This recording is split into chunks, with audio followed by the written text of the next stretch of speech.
Hey guys, we're here at Granville Crest and right now we will feature the Mateo model. So this is a two-story house and lot. It has a wide car park, pwede ang duha ka sakyanan dire. And karon check na to ang sulod. So muni siya. Yan. So this is your living area. Naka-glass type yung windows. Your dining, kitchen, common toilet and bath. There is some ground floor. Tapos nabot siya ay bedroom. Yan. So na siya ay built-in closet.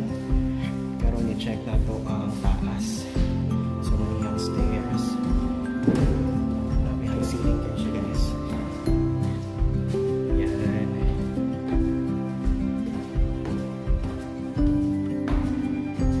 So kani mo rin siya ang master's bedroom. Built-in cabinet. Iyang toilet and bath. There is a master's bedroom. And muna yung windows, diba? Overlooking kita kayo ang neighborhood. Yan. Diba? And this is another bedroom. Built-in cabinet.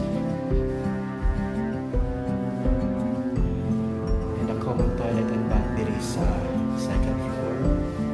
Ano siya? And the fourth bedroom. Diba? Dahil kayo siya. So, this Mateo model, this specifically the Mateo 1, na siya duha ka car park and na siya tulog ka toilet and bath and upat ka bedrooms. So, na siya. Ang difference lang nila ni Mateo 2 kay si Mateo 2 isa lang ang iyahang pwede maka